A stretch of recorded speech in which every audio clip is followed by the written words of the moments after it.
Good evening, everyone. Welcome to Talking with Dr. T. We will begin in about 2 minutes. Thank you for joining us tonight.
Welcome, everyone, to Talking with Dr. T. I am very glad that you are joining us. Please share this Facebook Live video. We have Dean John Guns, and I'm very excited to have him this evening, and we will get started in just a moment.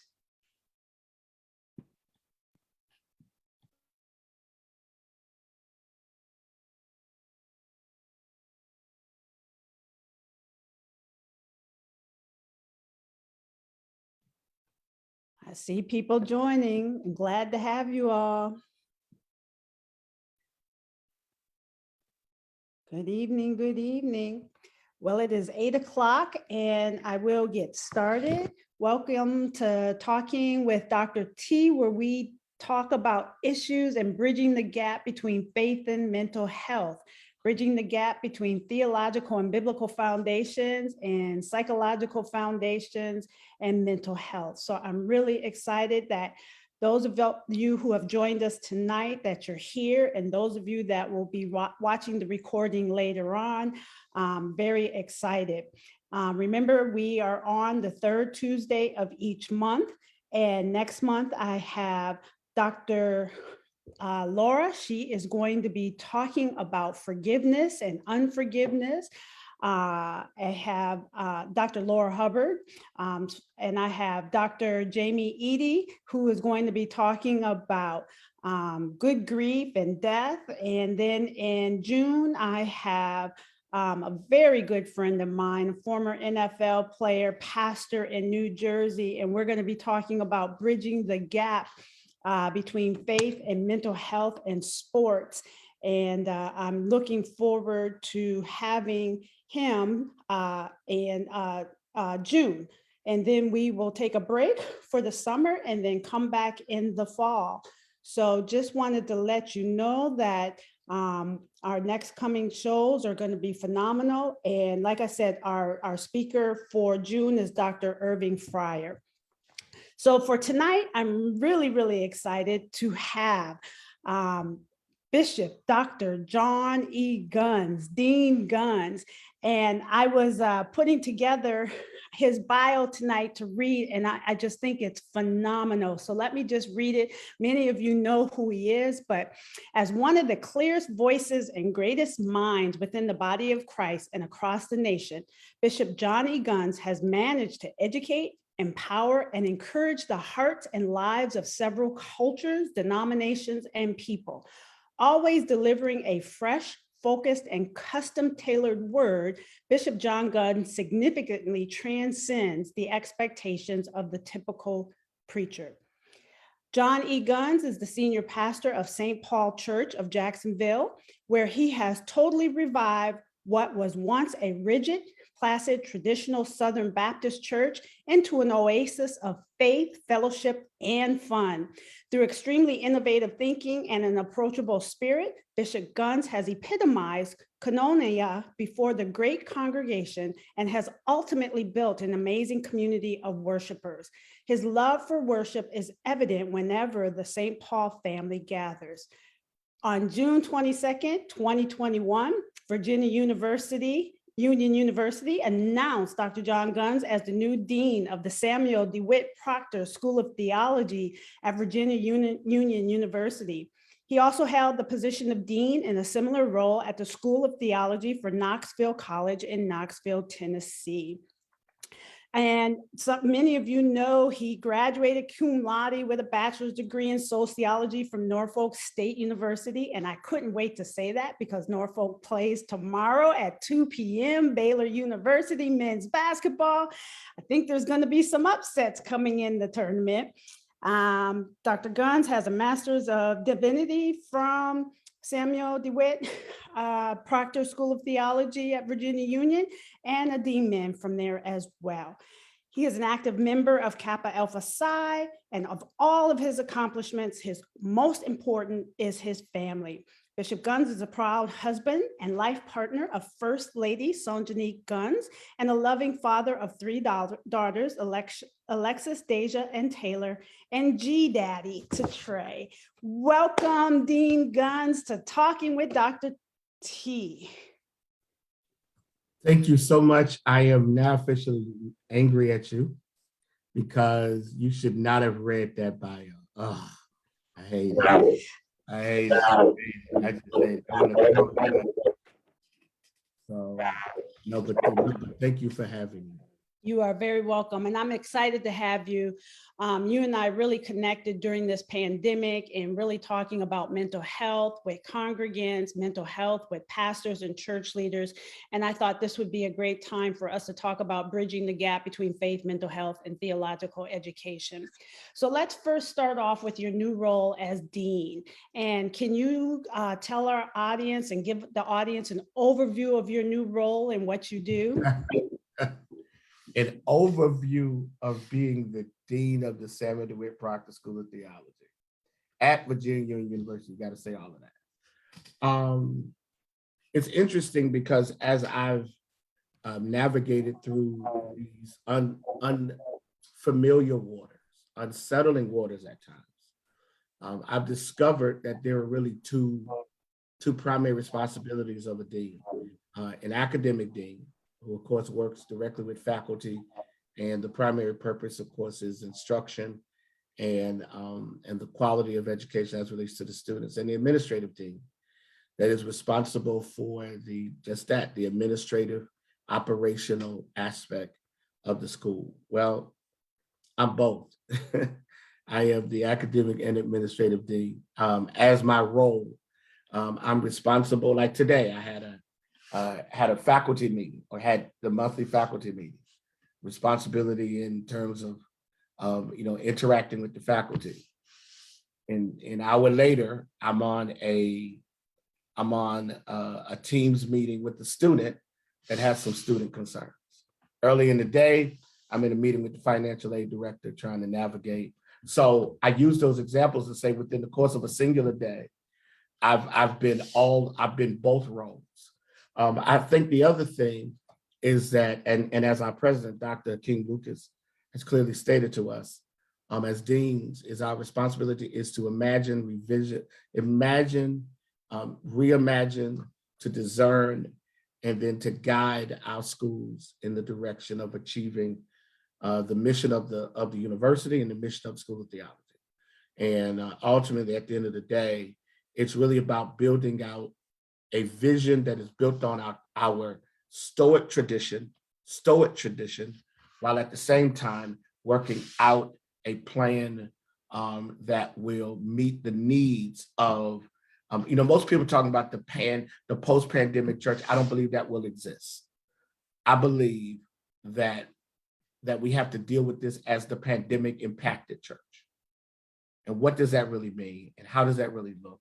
And so School of Theology is responsible for training leaders to lead the pandemic impacted church. Yes, yes, I really like that perspective. You and I spent a great deal of time talking about mental health and the impact of the pandemic and the transition into the pandemic on mental health, whether it's our congregants, our students, our church leaders.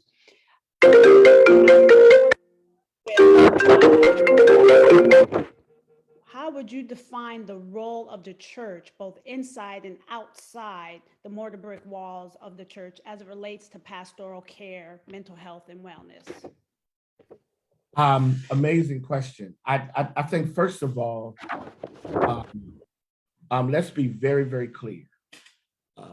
We will be traumatized and affected by this pandemic into my grandchildren's existence, into their lifetime. I will die as a man who will freshly remember the last 2 years. Most, every person I pastor has had someone die, has been deeply adversely affected by this, and is finding themselves grappling with the emotions of this.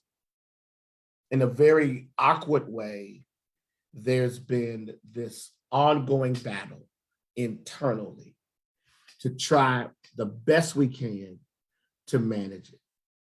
I believe that the role of the church is to create space for people to navigate the treacherous waters of the memory of isolation, the memory of being quarantined, the memory of being afraid to hug loved ones, the memory of funerals caused by a virus that could have been managed better if the persons presently who were in power at that time had enough God sense to take it seriously.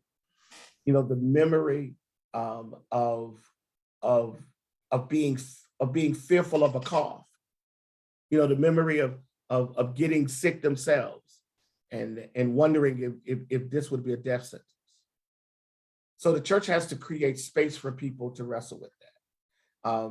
I do believe that mental health is a non-negotiable in every congregation, despite size. So if you as a church can't afford a counselor, then I think that you need to create partnerships and collaborations with other churches where there are persons who are professionals, such as yourself, are providing service to the local congregation. I think the other thing is, outside the church, I think that we have to model examples of excellence as to what healthy mental health looks like. And then what it looks like for the church, especially the Black church, to take ownership of walking its congregants through processes. So that involves how we preach, how we teach, that involves fellowship, that involves programming, and that involves the enlisting of professional services that become an active part of the life of the congregation. Then we provide that to others outside the congregation. Absolutely. And as I'm listening to you, what are your thoughts about, there's been a stigma in the Black church about help-seeking behaviors with a professional counselor outside of the church. What are your thoughts? Has the pandemic dispelled some of those stigmas? Are we at the same place today as we were pre-pandemic? What's changed right now with this discussion of mental health in the church? Wow. Death, fear, anxiety. To be very transparent, we've lost too many people to ignore its impact. I'll give you a perfect example. On yesterday, every year for the last 12, 13 years, we've had something called, actually longer than that, we have something called our Seniors Revival. It's 2 days in March where our seniors come together. It's a wonderful opportunity for our seniors to be engaged. It's a great time of worship. It's a great time of experiencing one another. And so this was the first time that we've had this in 2 years, right? Yes. Well, here's the thing that was so frightening. I walked in because now I'm 57. I've been at the church 26 years. I now actually can preach the seniors revival. Ain't that crazy? Right?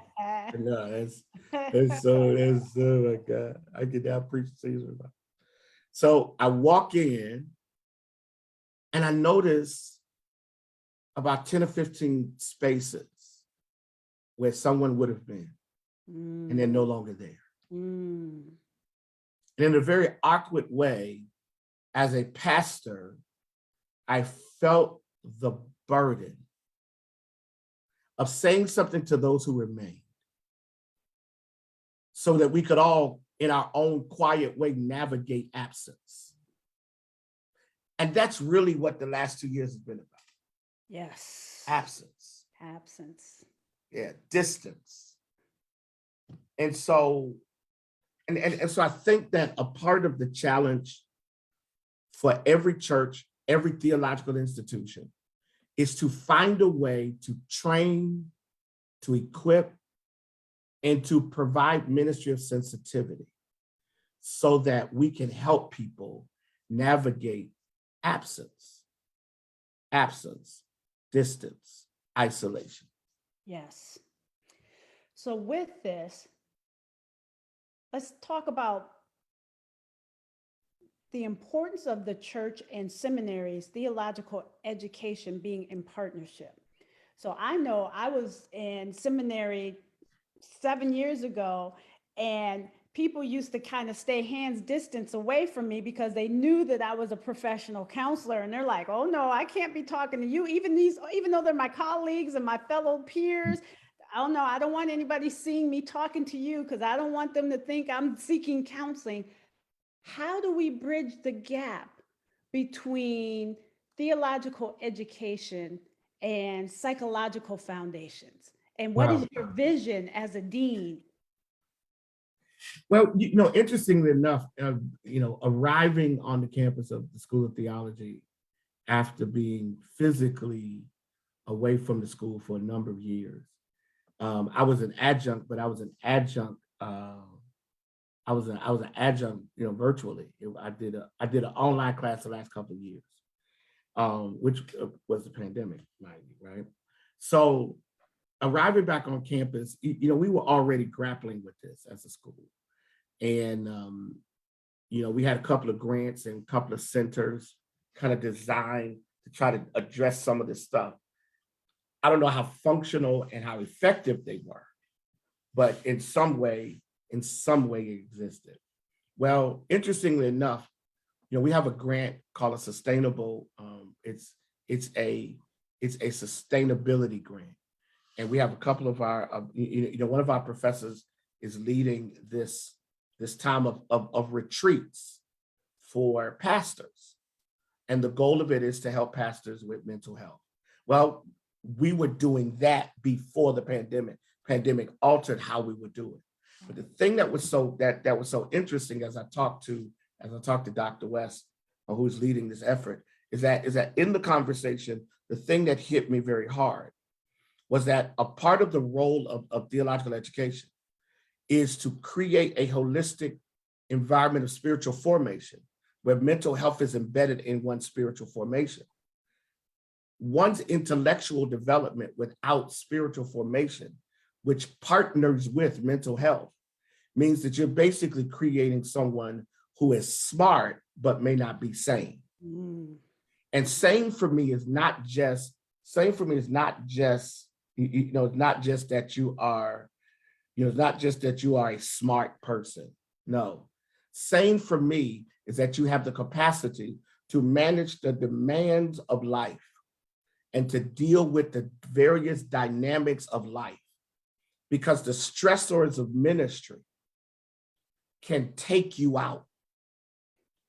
And if the seminary does not deal in an honest way with mental health, then we're sending people into the world to try to manage a pandemic impacted church that is not itself sure whether it wants to survive with how people are managing attendance, how people are managing participation, and how people are offering their gifts. So the bridge is that in order for the seminary to be sustained and the church to be sustained, we must find space where we're dealing with mental health, because mental health is profoundly redemptive and necessarily liberating.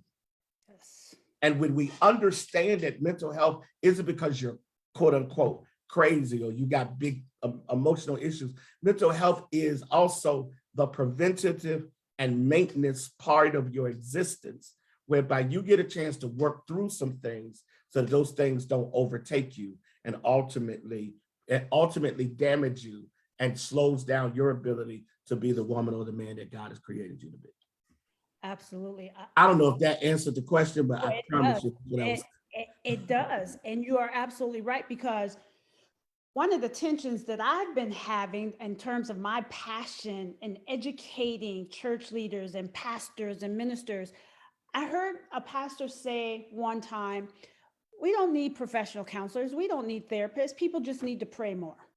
Well, when we talk about this pandemic, when we talk about what's going on now, high inflation, people have lost their jobs or shifting jobs, the church is where people come to first. And if we don't deal with those things that are happening outside the church, we are not going to be able to focus on the saving redemption. So how would you respond to a pastor or a church leader that says, we don't need therapists, they just need to pray more? I would respond by saying, in your praying, be available to therapy. Mm-hmm. Because I think that there is a wonderful marriage between the therapeutic and the spiritual. And in fact, over the years, I have worked at therapeutic preaching, because I believe that there is something to be said about the speaking of the message of Jesus Christ to the heart, to the mind, and to the soul. I also believe now more than ever that you need professional services. You need that skill set that you bring in the academy as a professor, in the church as a practitioner, and in the community as someone who's bridging this gap. And so what I would say is prayer will move you into healthy spaces where you can experience wholeness and healing. And there are times when therapy is the means by which, counseling is the means by which God now answers your prayer. Absolutely. So maybe the prayer is answered through the availability of counseling. Absolutely. I love that. So I want to backtrack a little bit, and maybe let's put some definitions out there or some clarity for our listening audience. How would you, Dean Guns, describe the difference between pastoral care, pastoral counseling, and professional counseling? What are the differences? Wow. What are the similarities? Pastoral care, pastoral counseling, and professional counseling. Yes. I think they work in concert. I think one, pastoral care is about what the community provides you in terms of nurture and in terms of nurture and fellowship. I think pastoral, yet within that, there is a need for pastoral counseling, whereby your faith is a part of how you manage and interpret your life. And I believe the pastoral counselor is responsible for ensuring that faith is an interpretive part of building out this system of care that's necessary for your healing.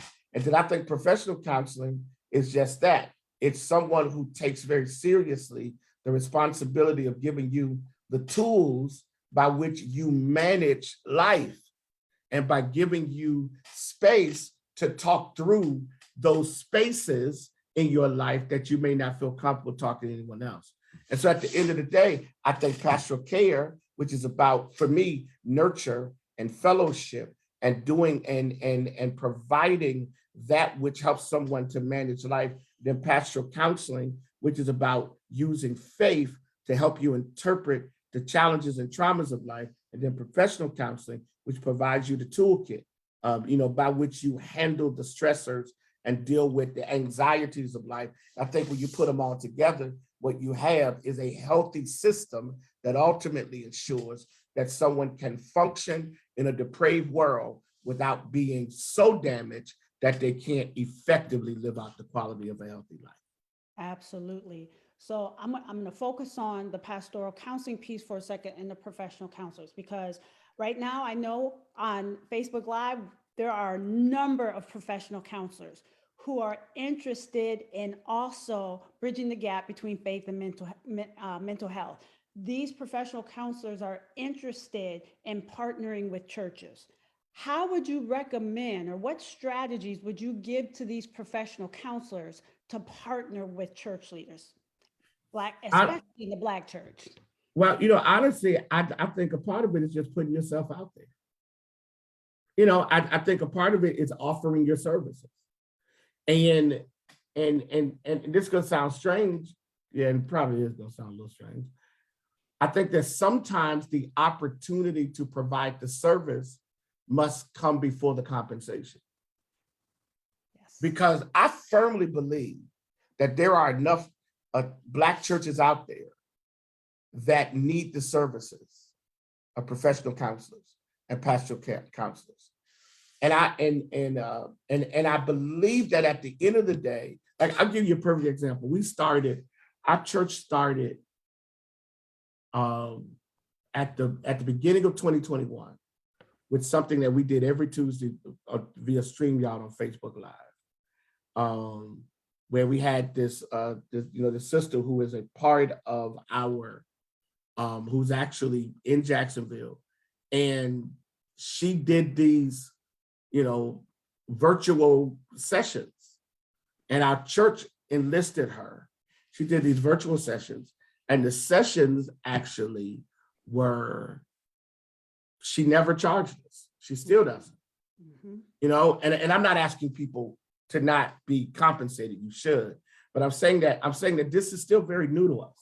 I remember when we were doing seminary on Sunday. You did at least 2 or 3 sessions. Mm-hmm. And made your voice available. And so I think at one level, you just got to put yourself out there.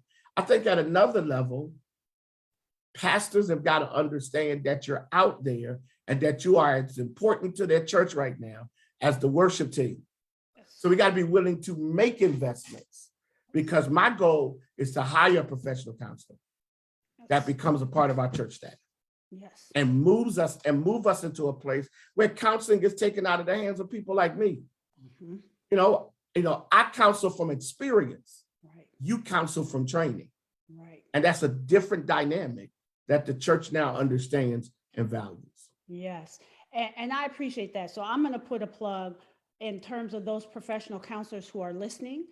It has in our codes of ethics that we provide pro bono services and volunteer. And yes, sometimes you have to put yourself out there. There is a vetting process because there has been such stigmas and mistrust in the church. So churches, the congregations, the pastors need to know that they can trust you and trust what you do and what you're bringing into the church. So that's my plug for those professional counselors, those therapists. Now let's flip it around, because you just said you as a pastor do counseling.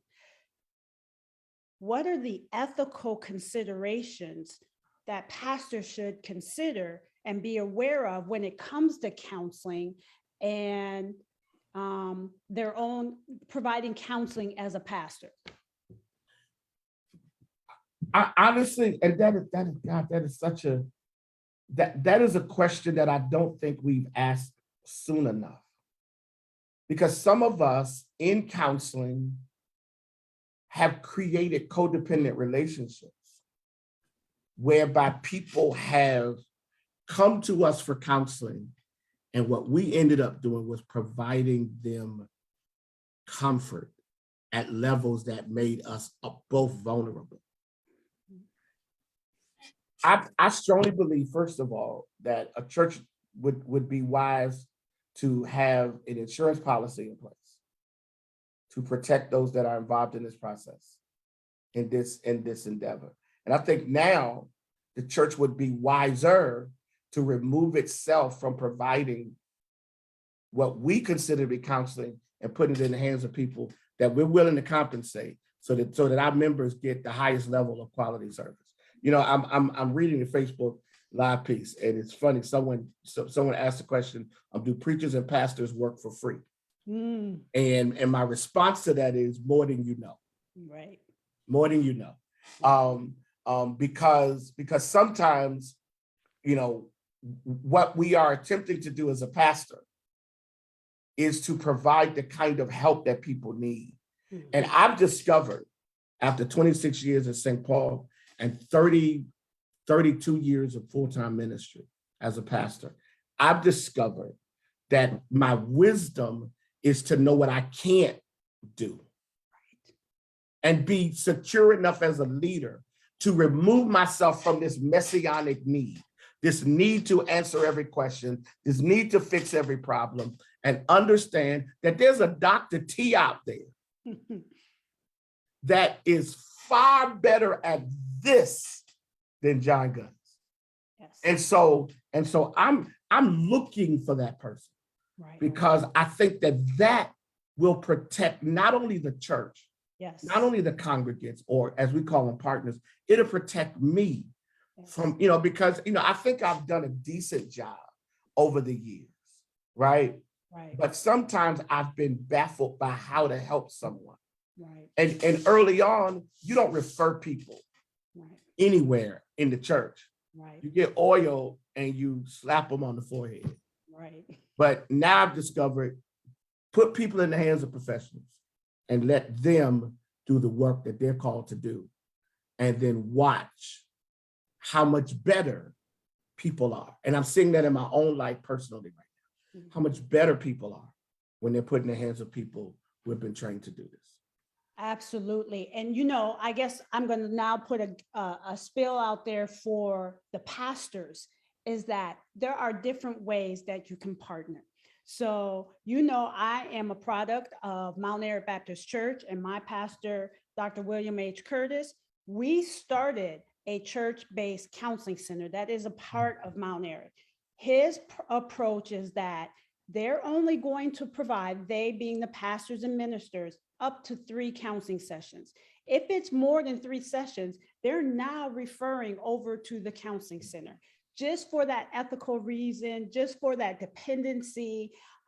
Also, just to make sure that people don't think that when the pastor is preaching that they're talking about their issues in the pulpit.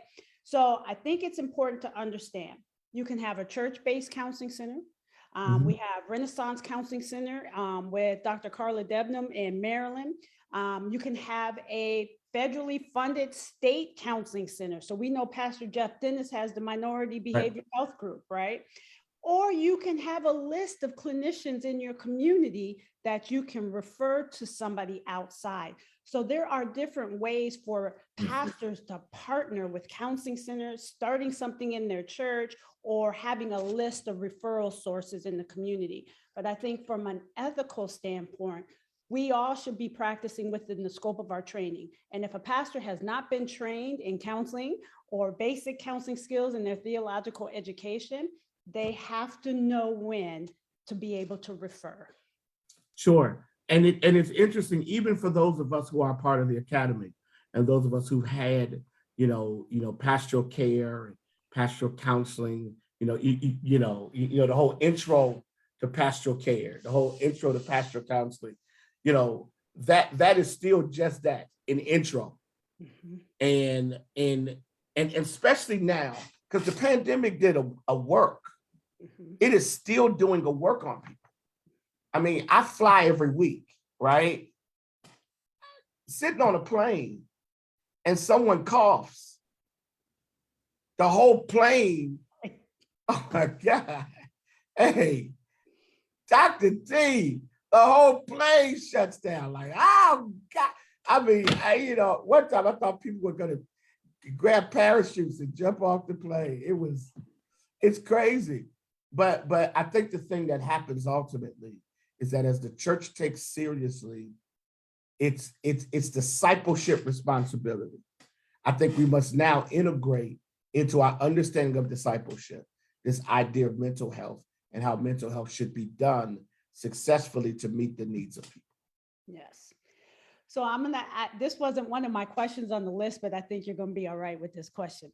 So Okay. in the field of professional counseling and the training of counselors and training, part of the requirements is that we may recommend our students to seek counseling. And they may not have a presenting issue, but to get a feel of what it's like to be a client. What are your thoughts of this being a requirement for students in MDiv programs, DMin programs, where it's a requirement that they meet with a counselor?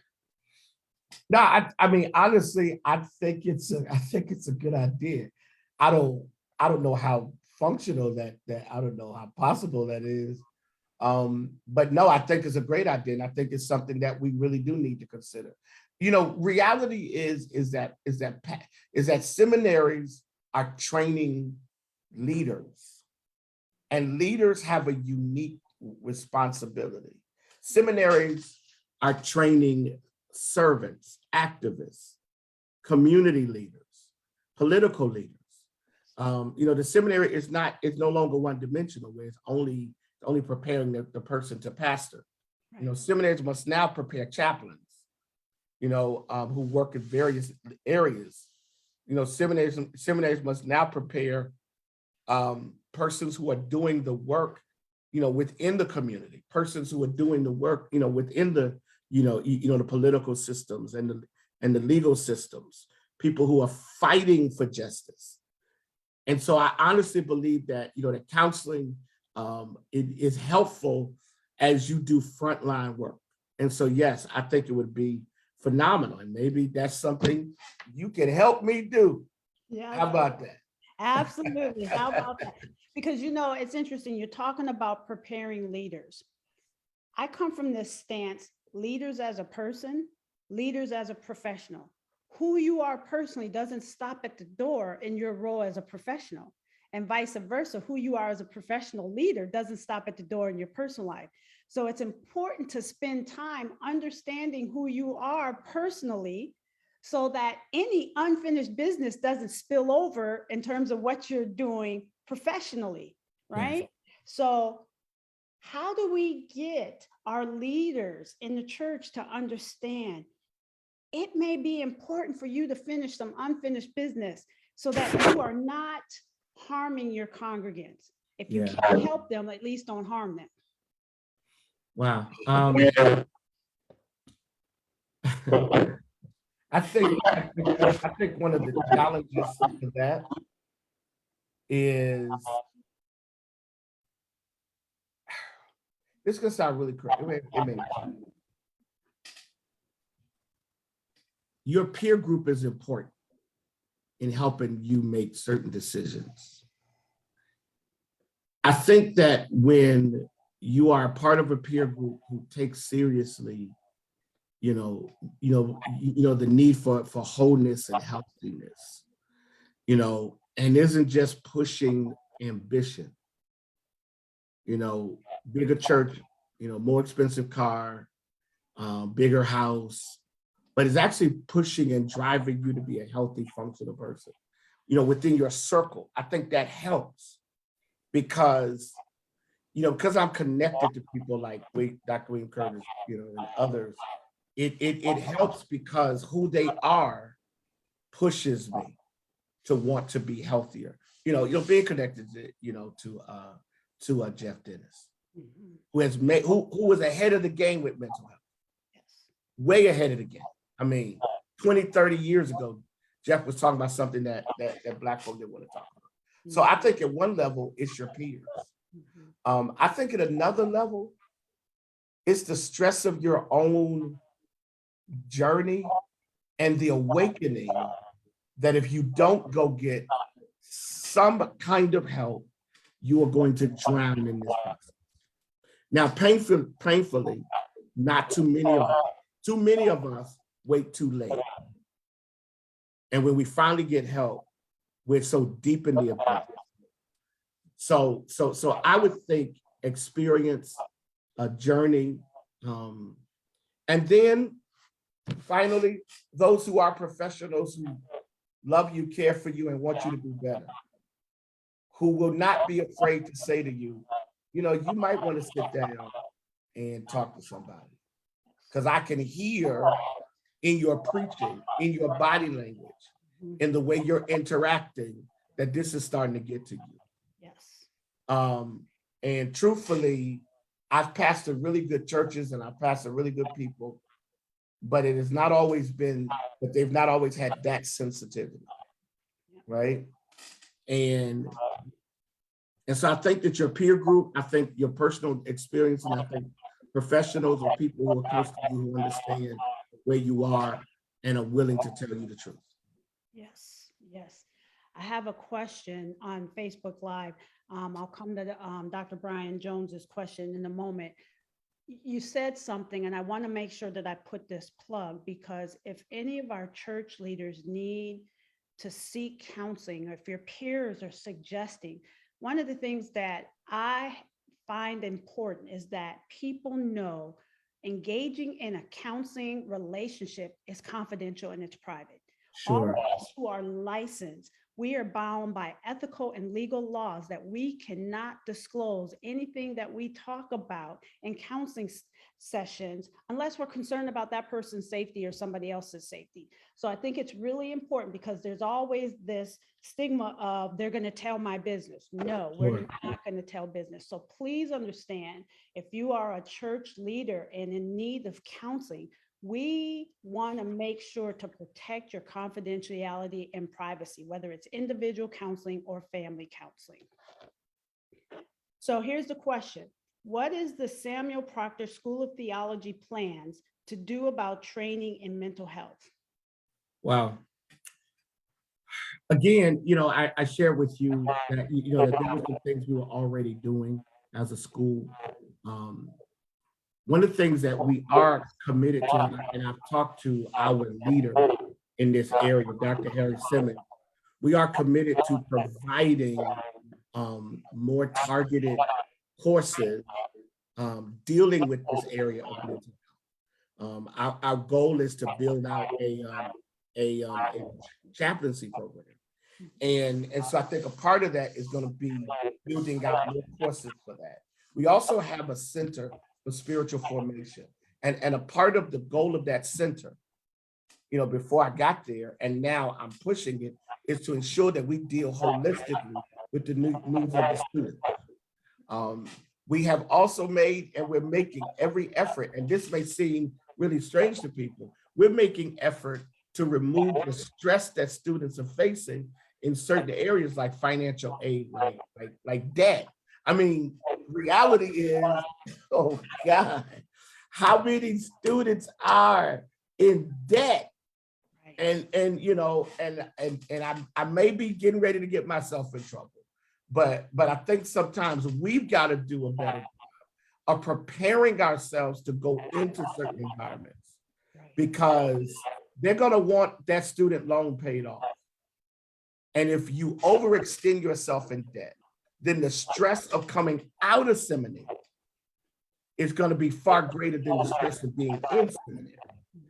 And so I think that we've got to also do a better job of helping students with financial management, you know, guiding students through the process. I definitely like the idea of providing some kind of counseling. But I think ultimately we have to have counseling services available to students, and we create space, you know, where maybe a part of what we offer is it's a required course in the mental health of the student. Yes. Because at some point, spiritual formation has to be more than intellectual and soul development. It has to also be about the mind. And the mind is just not the place where you have deep thoughts.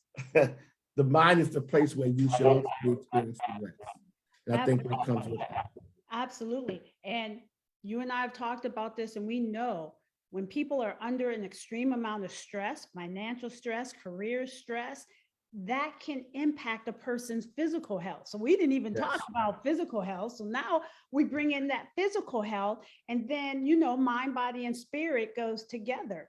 And I know that in terms of seminaries and theological education, I like this idea of having a class. I just learned about a law school offering a mindfulness class to the law students. I was like, that is great. So maybe we need to offer something to the students in the seminary as part of their requirements, and not necessarily an elective, because we know if it's an elective, not everybody is going to take it, but weaving in a course as part of the program. Sure. Yeah. Sure. And again, you know, I think coming in, being here since July, I'm learning a lot, and I'm understanding the level of stress, not just for the student, but also for the faculty, for the administration, for the staff. And so I think that there can be a holistic commitment to serve the needs of those who are engaged in mental health and who are engaged in the work of the seminary and need space whereby healing and wholeness can.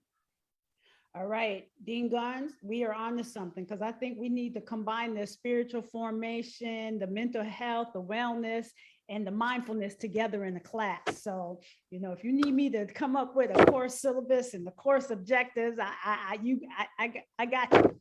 That may work. Hey, that may work. Yeah. And I'm noticing the thread, and I see Jeff Dennis, Dr. Jeff Dennis is watching, and I think Dr. Dennis is a tremendous example of how to marry this. And so I'm super excited about where we are and where we're going, and definitely we can talk of you know, first of all, y'all understand the sister never stops thinking, so you know she's gonna slide that in there. So, and she did, she slid it in there, but it's a good slide, you know, kind of think it's something that we need moving. Absolutely. And I'll slide this in, because I see a number of my mentees on the stream tonight who are professional counselors. And so please know, for those church leaders, if you need names of people in your local city or state, I can give you names of people that I highly recommend in Georgia and Florida and Maryland and whatever state. So just know that there are some quality people that would welcome the opportunity to partner with your church. Fantastic. Let me check to see if there's any other questions. If you have questions, please post. CPE education and training, is that something that is offered? We are working towards building out a certified chaplaincy program, and we do provide CPE, but again, we are building out a chaplaincy program that is going to service the needs of the church. So that's coming, and we're working on it. We're building it out, and we're excited about it. All right, that sounds good. I know we have about 10 minutes remaining. As we kind of come towards the end, what tips and suggestions do you have for pastors, chaplains, and congregations for addressing faith and mental health within their context, their churches and ministry, especially now during this pandemic?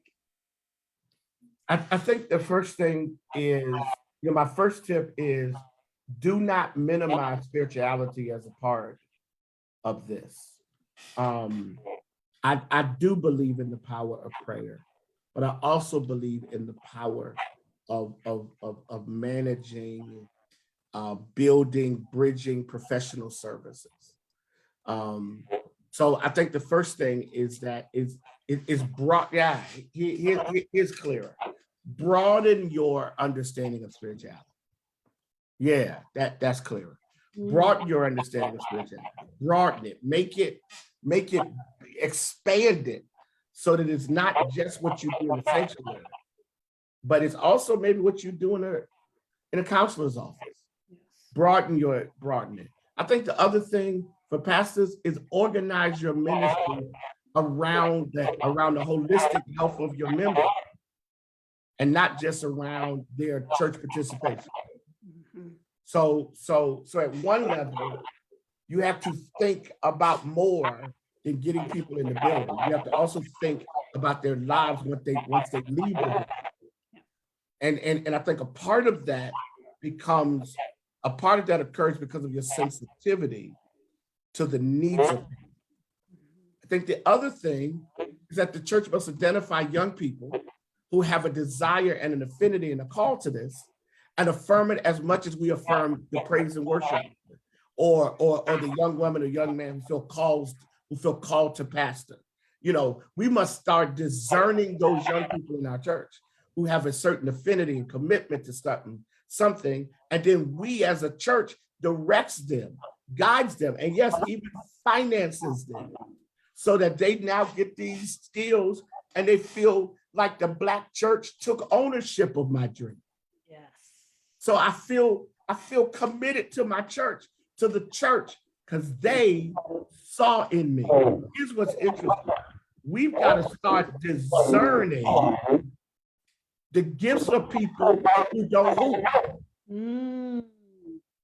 And we've got to start being a place that directs people towards the purpose of God. And the purpose of God is not just the pulpit.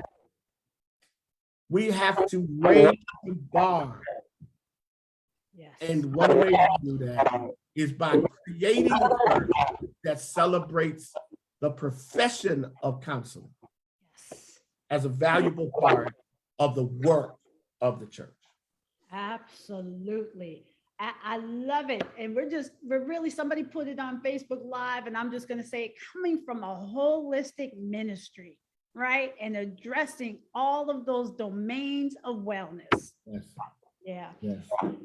So let's put in a plug for Samuel DeWitt Proctor School of Theology at Virginia Union University. If someone's interested, go ahead and give a plug, a spill, what programs, how would they reach out to get additional information? Well, Virginia Union as a university has been around since 1865. The seminary really predates the university, or the religious training arm of the school. I will say this: if you want to be a part of an innovative, focused, challenging, historic Black theological institution, we are perfect for you. If you want to be in a space where women and men are really grappling with how do we do this today, this is the place you want to come. But if you want to also be a part of tradition and legacy and history, Samuel DeWitt Proctor was then and is now one of the greatest voices that the kingdom has ever seen. I want to challenge you to open your heart and your mind to the extraordinary women and men who have been a part of this, who are a part of this now, and who will be a part of this. Go to vuu.edu and then scroll and the tab Theology, start the journey. Under my leadership, we are looking to create a PhD in religion. We are working on building out a chaplaincy concentration. We are ideas that were years ago, we're now bringing them into the present for the sake of the future. And we're going to be the first HBTI, the first historic Black theological institution with a PhD, offering a PhD in religion for pastoral care, prophetic preaching, theology and ethics, Black church history, and biblical studies. We are breaking the mold. And I am excited because we get a chance at School of Theology to do it in a way that will be transformational. And so I'm looking forward to to the future, and I'm excited about it. And I appreciate President of our university, Dr. Lucas. I appreciate all of those who are part of providing leadership, and I look forward to a tremendous future as the dean. I don't know how long I would do it, but I would do it as long as I can, and then I'm going to prepare for the next sister or brother who will take it way beyond me. I love it. I love it. And I love that there's going to be this PhD and the legacy of the institution and bringing it all together. I love that. Yes. And I will say this, we have launched a new doctorate of ministry cohort. It is the Jeremiah Wright Jr. social justice cohort. Oh. And the focus is going to be on walking out the legacy of Jeremiah Wright and others like him who made social justice the center of their preaching and the center of their redemptive activity. And so that's launched, and it will be filling out starting academic year 22, the fall of 22. So I'm excited. I'm so excited. So good. I'm not going back to school. I'm done. I'm trying to depart what I've learned, but that sounds like a great program. Oh, it's going to be amazing. It's going to be amazing. And in fact, one of our scholar practitioners, Napoleon Bradford, is up here. He actually works with our D-Man program. So I'm grateful for Napoleon. I love it. Dean Guns, I am so grateful for you being on tonight. Thank you so much.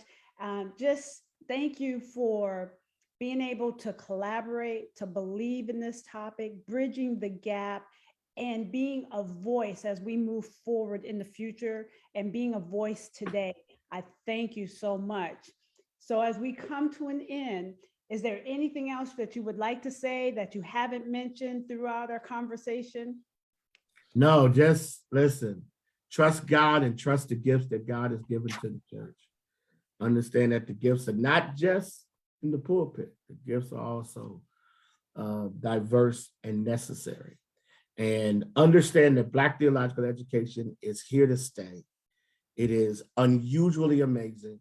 I don't care where you go, but I will tell you this, there's something special about being theologically trained by those who look like you. Absolutely. Because our experience brings a different kind of oil. And so thank you for having me. I've got to now FaceTime my grandsons who FaceTime me right while we were doing this. So I got to jump off so before they go to bed. So absolutely. So thank you very much. Thank you, everyone who joined and who is going to be watching later. Please join us next month on April 19th. Dr. Laura Hubbard will be talking about forgiveness and unforgiveness and bridging the gap between faith and mental health. Thank you very much, everyone. God bless you, and God bless you, Dean Guns. You as well, my sister. Take care.